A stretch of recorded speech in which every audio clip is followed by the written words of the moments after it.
Mayotte, actualité.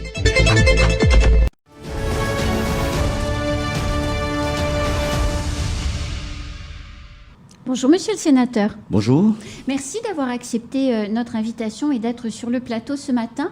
Vous avez reçu de la Première ministre le soin de conduire une mission d'évaluation sur le sport. Qu'est-ce que c'est que cette mission ? C'est une mission d'évaluation, regarder ce qui se passe, comment trouver d'autres sources d'amélioration, interroger les pratiques.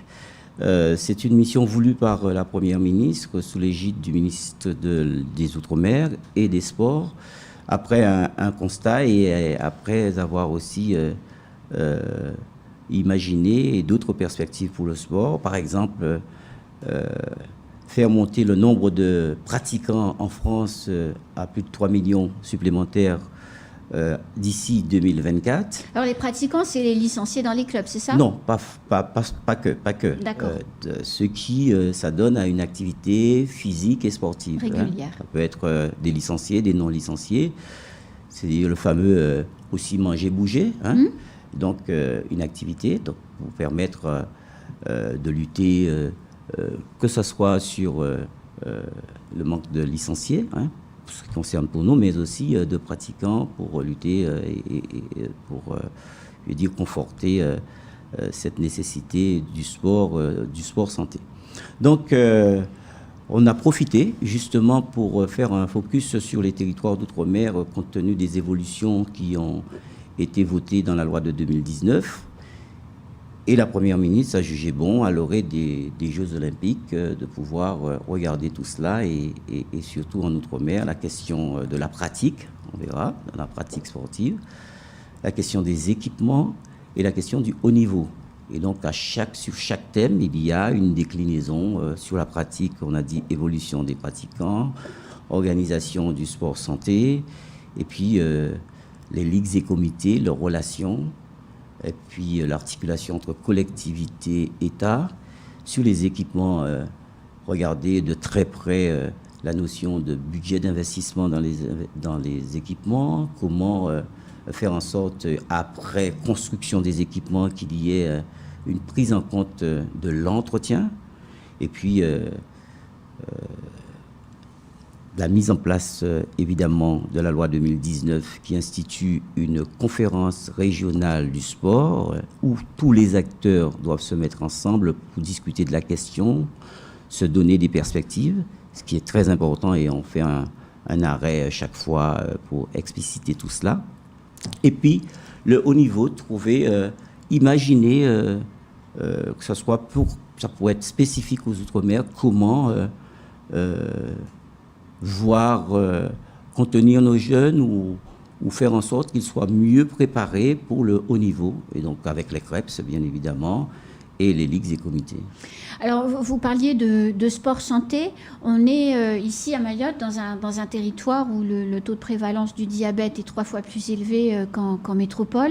La malbouffe fait des ravages, mais un peu partout dans les Outre-mer. Je pense que c'est une problématique commune.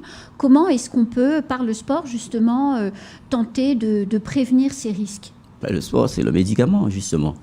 Et d'ailleurs, dans la loi, vous avez une ordonnance non médicamenteuse qui s'appelle le sport aujourd'hui, qui peut être délivré par le médecin et puis en continuité après par soit un kiné. Et donc le sport est administré aujourd'hui sur ça. Et donc c'est un véritable, la remède essentiel sur la sédentarité, puisque toutes ces pathologies que vous venez d'exprimer, l'obésité, toutes ces prévalences sont 2 fois plus importantes ici en Outre-mer qu'en l'Hexagone. Donc c'est parfois de véritables drames ou des enfants qui ont moins de 12 ans et qui sont déjà à 3 chiffres en poids. Donc une obésité criante. Et le sport est justement un plan est en train de se mettre en lien avec les autorités ARS, RAGES, préfecture sur ces questions-là. Nous, on a beaucoup de retard à Mayotte en termes d'infrastructures, en termes aussi de financement pour permettre aux clubs, aux associations de proposer des choses à la jeunesse, des activités. Comment on peut combler le retard entre les besoins et puis la situation présente?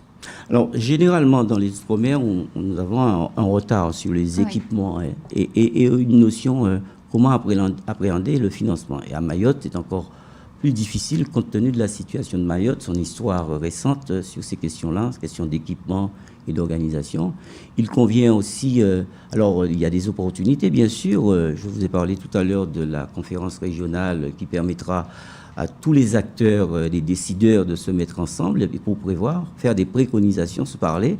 Et ça permettra de trouver d'autres sources de financement, puisque très souvent, on attend au niveau local, la commune, et puis au niveau régional, on attend l'État. Hein. Et donc, il n'y a pas que, il y a des fonds qui soient des fonds européens ou des financements croisés qui pourraient être activés, mais aussi la nécessité d'avoir des projets, et donc de l'ingénierie de projet, et on fait une part belle à la formation des encadrants, formation de porteurs de projets, pour qu'on ne perde pas de temps, puisqu'on sait très bien quand on porte un projet, ça peut prendre du temps, le moment où ça s'arrête, c'est décourageant parfois. Donc aider tout le mouvement sportif à faire en sorte que les projets soient bien ficelés, qu'il y ait, je veux dire, un planning aussi. Et donc c'est fait pour ça. Donc Mayotte a besoin, puisque Mayotte vient de loin, comme on dit. Et donc, mais il y a de belles perspectives dans le cadre de ce schéma qu'on pourrait mettre en place, qu'on s'appelle PST, un projet sportif de territoire. Comme ça permet d'avoir une perspective à moyen long terme. Et c'est comme ça qu'on pourra évaluer justement le chemin parcouru et identifier les besoins et pouvoir structurer autour du sport. Je pense que c'est un formidable atout, le sport ici, et je l'ai dit en rentrant, quand on a 60% de jeunes de moins de 20 ans, plus de 60%, mais il faut canaliser toute cette énergie, et le sport peut être une bonne fenêtre pour faire connaître Mayotte, non seulement dans l'océan Indien, comme d'autres territoires ultramarins. Je pense à Mayotte, qui puisse déployer le drapeau mahorais sur les champions. Et in fine, il y a une retombée économique, une retombée, le sport est un vecteur, un prétexte vraiment pour le tourisme, l'économie, bref. Donc il faut saisir ces moments-là et y croire surtout. Vous avez parlé du drapeau mahorais, vous me tendez une perche, je suis obligée de la saisir. Nous participons aux Jeux des îles, vous avez les Jeux des Caraïbes dans vos îles des Antilles. Dans le bassin, oui. Voilà, nous, ce sont les Jeux des îles. Malheureusement, nous n'avons pas le droit de chanter la Marseillaise, nous n'avons pas le droit de porter le drapeau français à l'occasion des Jeux. Est-ce que vous pourriez faire, dans votre rapport, évoluer, participer, parce que c'est un long travail, mais participer à faire évoluer cette réalité, parce que nous, nos Jeux, c'est au mois d'août. Je crois que le rapport n'est pas fait pour traiter directement cette affaire-là, mais sur ma casquette de parlementaire, j'ai entendu ça déjà plus de 10 fois ici quand je suis arrivé. et donc, c'est une vraie souffrance, vous savez. Non, mais c'est une préoccupation pour le parlementaire que je suis, puisque ça peut se décider là, dans des discussions au-delà des discussions entre nous, le mouvement sportif. Ça va plus loin que cela, hein, puisqu'il ne s'agit pas de questions franco-françaises. Hein. Donc moi, je me saisirai de ça, puisque je l'ai entendu, et j'en parlerai à d'autres collègues sur cela, puisque moi, je trouve... Je ne peux même pas l'expliquer. On est mahorais, on est français, donc le drapeau français doit être hissé, quoi. Hein, et on ne se pose pas de questions là-dessus. Alors, si les freins, on va les analyser, voir s'il faut activer ceux qui, en tout cas, les organismes qui mettent un frein à cela, on verra. Mais on va embrasser le sujet, quoi. Alors, autre question, vous parliez du haut niveau. Vous disiez 60% de jeunes qui ont moins de 20 ans, forcément, quelque part, dans un village, il y a forcément une pépite merveilleuse pour une discipline. On a des difficultés à les faire émerger pour 1000 raisons, vous les avez évoquées, manque d'infrastructures, manque d'encadrants qualifiés pour justement entourer, etc. Comment on peut permettre à tous ces jeunes d'émerger, d'être repérés, détectés? Est-ce que, par exemple, le sport scolaire peut fonctionner? Qu'est-ce qui peut marcher pour aider les jeunes à émerger? Bien sûr, la base même, c'est le sport scolaire. C'est là où on a pratiquement une obligation de l'éducation. Et c'est comme si vous avez les mathématiques, vous êtes obligé quand vous rentrez à l'école, jusqu'à l'âge de 16 ans, la scolarité est obligatoire. Et donc le sport doit être, c'est-à-dire l'école, c'est là où tout se passe pour le jeune avant de devenir l'adulte, c'est à l'école. Donc c'est une discipline comme toute autre. Et c'est la structuration du sport à l'école. En tout cas, il y a des choses qui se font quand même. Bon, il faut toujours interroger nos pratiques et on a toujours des améliorations à faire. Mais c'est la prise de conscience collective, parents, enseignants, environnement, puisque les clubs doivent être autour. Il ne doit pas y avoir de distance entre les clubs sportifs et l'éducation nationale, parce que c'est là où on pioche, de toutes les manières. Les enfants passent toujours par une éducation. Donc, qu'il y ait une bonne synergie. Mais si tout se passe bien, donc les gens se parlent, se rencontrent et s'intéressent et se retrouvent, et là encore, pour me répéter, c'est-à-dire on est pratiquement ce qui véhicule, on a une opportunité d'avoir un lieu et une organisation, la conférence régionale du sport, pour pouvoir parler de tous les sujets par thème. On peut quand même faire évoluer. Il y a de la marge sur cela, puisque à Mayotte, il y a forcément, d'ailleurs, on n'attend pas la mission pour que Mayotte ait des pépites.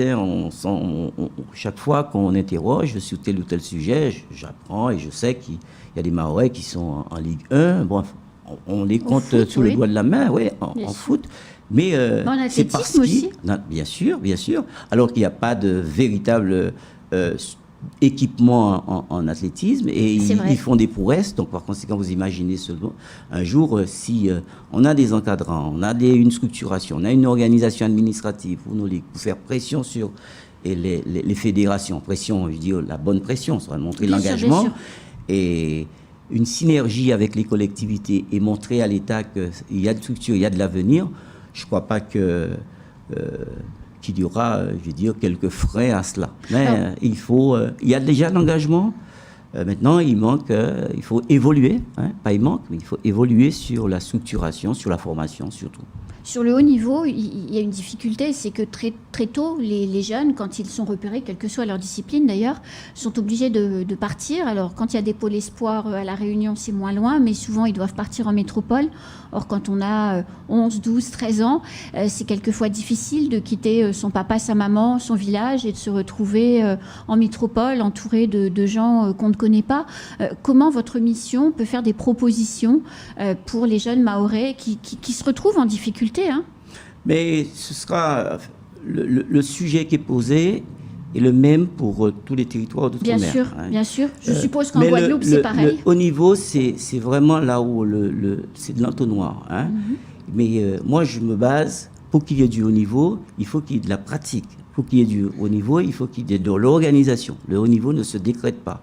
Donc, commençons et focalisons toutes nos forces sur comment mettre un maximum de jeunes autour d'une activité physique et sportive, structurer les clubs et in fine, le haut niveau, je veux dire, viendra. Mais tout le monde ne pourra pas être de haut niveau. Bien sûr. Mais il y a du haut niveau régional, il y a du haut niveau sous le bassin, je veux dire, de l'océan Indien. Mais le principal, pour qu'il y ait du haut niveau, il faut déjà assurer le travail de base. Mais je crois que comme tous les pays, toutes les régions, c'est comme cela. Et je suis persuadé qu'il y aura davantage de jeunes inscrits dans le haut niveau si c'est structuré. Et pour le maintien, le très haut niveau, j'ai dit aujourd'hui au moment où je parle, c'est dans l'Hexagone que ça se passe, puisqu'il y a un suivi que nous n'avons pas, même dans d'autres territoires ultramarins. La question qui est posée aujourd'hui, c'est comment faire en sorte qu'on fait monter en gamme, ce qu'on appelle l'encadrement, les dispositions qui sont mises, qui confèrent le haut niveau, pour pouvoir les retenir un peu plus pour qu'ils ne sont pas trop jeunes à subir le dépaysement et l'accompagnement. Mais il y a le problème qui se pose pour gagner le haut niveau, il faut de la confrontation. Et le problème qui se pose aujourd'hui, c'est le déplacement. C'est-à-dire que ça coûte très cher. Comment organiser la filière sportive dans nos territoires en comptant déjà sur l'État, les collectivités, mais faire venir le monde économique. Pour faire venir le monde économique à Mayotte, pour l'instant, c'est un peu difficile puisqu'il faut du développement économique. Mais à travers le sport, on peut faire du développement économique parce que y a plusieurs, situations pour que le monde économique puisse servir du support du champion. Bref, il y a... et puis, ça concourt aussi à ce qu'on appelle la cohésion sociale, le fait qu'une entreprise soit partenaire de telle ou telle discipline, ça crée de l'émulation. Donc, je crois que toute cette question-là est à mettre sur la table et avancer pas à pas d'une manière structurée. On verra qu'on fera de grands pas. Et si on reste là et on se regarde et on est dans la revendication immédiate et on ne se structure pas derrière, eh bien la périphérie a toujours des difficultés pour faire reconnaître au centre ses prérogatives. Mais quand la périphérie est organisée, le centre reconnaît. Merci beaucoup. Merci, c'est moi. C'est la fin de ce temps de parole. Tout de suite, la suite de nos programmes.